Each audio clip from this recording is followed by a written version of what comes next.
السلام علیکم، میں ہوں آپ کی میزبان طاہرہ رائے اور آپ کو آن لائن اردو.com کے یوٹیوب چینل سے خوش آمدید کہتی ہوں۔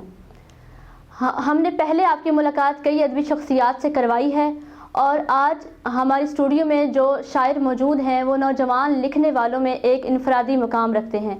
میری مراد ہے جناب حمزہ اسحاق صاحب۔ آئیے اور ان سے پوچھتے ہیں کہ انہوں نے اپنے ادبی سفر کا آغاز کب، کیسے اور کہاں سے کیا۔ جی حمزہ۔ پہلے تو جی بہت شکریہ۔ اور جہاں تک ادبی سفر کی بات ہے، یہ انسان کو پتہ ہی نہیں چلتا انسان کب سفر کرنا شروع کر دیتا ہے۔ یہ بچپن سے ہی میرے اندر شاعری کا ایک شوق تو تھا اور یہ جذبہ تو تھا، لیکن یہ میں کبھی شاعر بن جاؤں گا اس بارے مجھے خاص نہیں تھا پتا، اور نہ ہی میں نے کبھی سوچا تھا کہ میں کبھی شاعری بھی کروں، کیونکہ شروع سے مجھے بڑی اچھی شاعری پڑھنے کا شوق تھا، یعنی لگاؤ تھا۔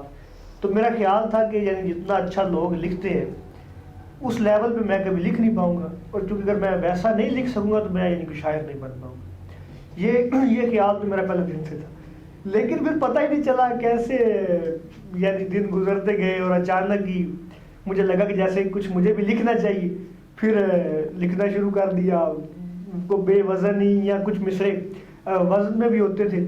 اس کی وجہ یہ تھی کہ میں نے بہت زیادہ اچھی شاعری پڑھ رکھی تھی اور بہت زیادہ شاعری یاد تھی، تو کچھ مصرے وزن میں ہوتے، کچھ ڈھیر سارے بے وزن بھی ہوتے، تو کرتے کرتے پھر کچھ اوزان یا روز وغیرہ کا پتہ چلنا لگ گیا، اور پھر اس سے ہوتے ہوتے پھر کوئی پچھلے 3-4 سال میں سے میں کوئی وزن میں لکھنا شروع کر دیا، اور اب بس کوئی مصرے سیدھے کر لیتے ہیں۔ بس یہی ہے کہ میں اسے کوئی ابھی بھی خود کو کوئی بڑا اچھا شاعر نہیں سمجھتا، لیکن یہ ہے کہ چلیں، یہ ہے کہ لکھتا ہوں کچھ نہ کچھ اور اچھا لکھنے کی کوشش کرتا ہوں، تو بس یہی سفر ہے، اور کوئی خاص کوئی یہ نہیں کہ میں نے یعنی کبھی سوچا ہو، لیکن یہ مجھے خود نہیں پتا کہ میں کیسے شاعر بن گیا ہوں۔ یہ کوئی میرے ساتھ میں کوئی حادثاتی طور پہ یہ حادثہ تو نہیں ہوا، لیکن ایسے اچانک سے ہی مجھے لگا پچھلے 3-4 سال پہلے کہ مجھے لکھنا چاہیے، میں لکھنے لگ پڑا اور بس لکھ رہا ہوں۔ نہیں، آپ نے کہا کہ مجھے اچانک سے لگا ہے، تو یہ اچانک سے آپ کو کیا کسی چیز نے انسپائر کیا کہ آپ کے ساتھ کوئی ایسا واقعہ ہوا؟ ادب تو مجھے پہلے دن سے انسپائر کرتا تھا، مطلب یعنی کہ میں اس وقت سے اقبال پڑھ رہا ہوں، ابھی بھی ہمیں کوئی خاص اقبال کی سمجھ نہیں آتی، وہ بڑے لوگ ہیں، وہ بڑے اذہان ہیں، ہم وہاں تک کیسے پہنچ سکتے ہیں؟ ان کو سمجھنے کے لیے بندہ کم از کم اتنا نہیں تو کچھ نہ کچھ تو بندے کو پتہ ہو، اور کچھ نہ کچھ بندے کا اپنا بھی دماغی لیول ہو، تو پھر بندہ سمجھ سکتا ہے۔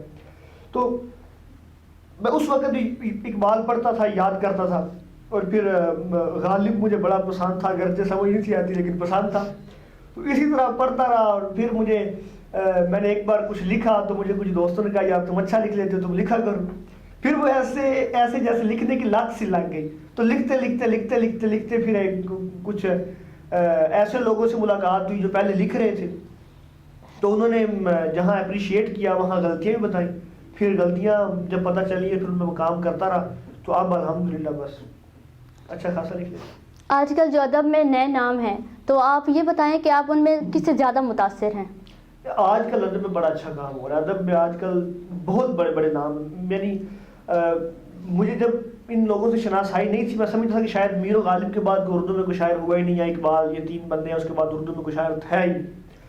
لیکن جب میں نے پڑھنا شروع کیا، جب باقاعدہ صحیح طریقے سے اس کو یعنی میں سنجیدگی سے ادب کو پڑھنا شروع کیا، تو مجھے پتہ چلا کہ ان کے بعد بھی بڑے بڑے نام پیدا ہوئے، یعنی 70 کی دہائی کی شاعری، اس سے پہلے اب ناصر کاظمی دیکھ لیں، اب محسن نقوی دیکھ لیں، جون دیکھ لیں، ثروت حسین دیکھ لیں، پھر اس کے علاوہ رئیس فروغ ہیں، صغیر ملال ہیں۔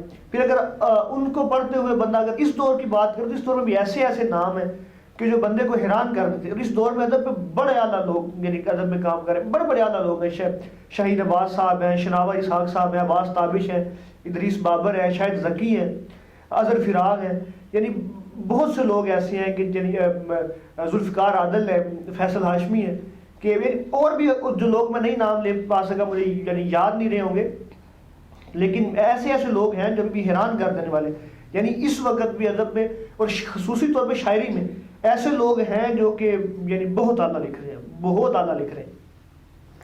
آپ کو شاعری میں کون سی صنف پسند ہے، غزل یا نظم؟ نظم اور غزل دونوں ہی، یعنی رجحان تو میری طبیعت میں زیادہ نظم کا ہے، لیکن نظم میری کو زیادہ نظمیں ہیں نہیں، 2-3 لکھی ہیں، لیکن یعنی وہ بھی مجھے کوئی خاص اپنی نظمیں پسند نہیں ہیں، لیکن مجھے لگتا ہے شاید کہ میرا رجحان نظم کی طرف ہے.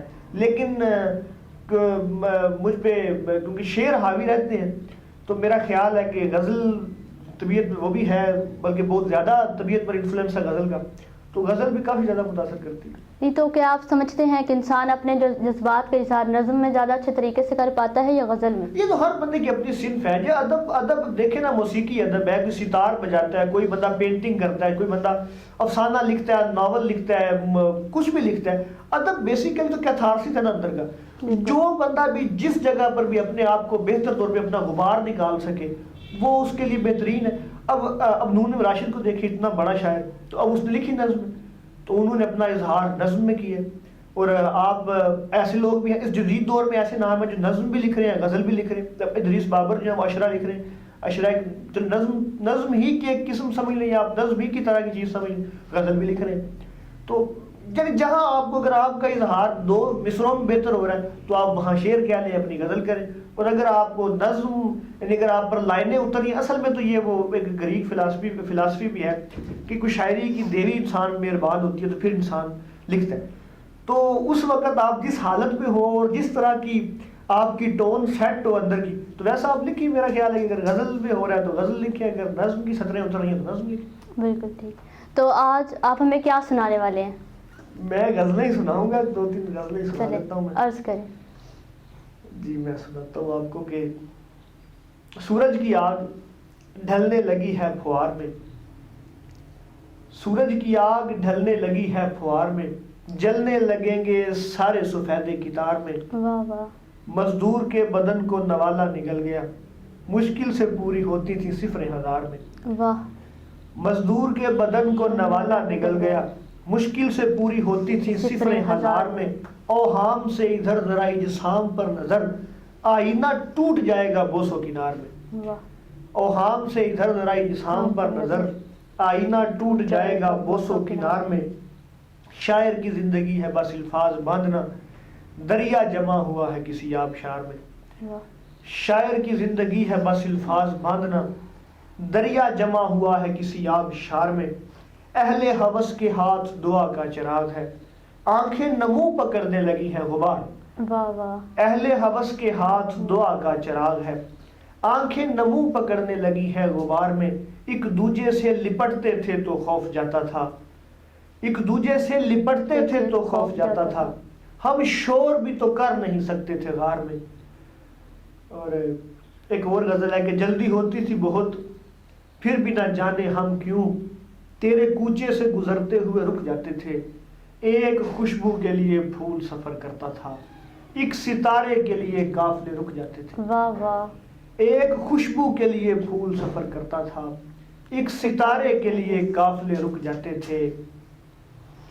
پھر الاؤ سے تیراکس نکل آتا تھا، رات بجھتی نہیں تھی کہہ کہہ رک جاتے تھے. پھر الاؤ سے تیراکس نکل آتا تھا، رات بجھتی نہیں تھی کہہ کہہ رک جاتے تھے. اس تعلق سے ہوئی پیدا خرابی ساری، اجنبی تھے تو تجھے دیکھنے رک جاتے تھے. واہ واہ. اجنبی تھے تو تجھے دیکھنے. اس تعلق سے ہوئی پیدا خرابی ساری، اجنبی تھے تو تجھے دیکھنے رک جاتے تھے. پھر الاؤ سے تیراکس نکل آتا تھا، رات بجھتی نہیں تھی کہہ کہہ رک جاتے تھے. اور 2 اور شعر کے پیالے کارواں کے سارے تھیلوں سے نکل آئے، پیالے کارواں کے سارے تھیلوں سے نکل آئے. ہمارے کارواں کی ایک حسینہ داستاں گو تھی، تمہارے بعد اینک صاف کرنے کا نہیں سوچا، تمہارے بعد اچھا دیکھنے کی چاہ کس کو تھی. واہ واہ. تمہارے بعد اینک صاف کرنے کا نہیں سوچا، تمہارے بعد اچھا دیکھنے کی چاہ کس کو تھی. تمہارے بعد اچھا دیکھنے کی چاہ کس کو تھی. یہ تھے جناب حمزہ اسحاق. جلد ہی آپ کی ملاقات کروائیں گے ایک نئے شاعر سے. سو تب تک کے لیے ہمیں دیجیے اجازت. اللہ حافظ.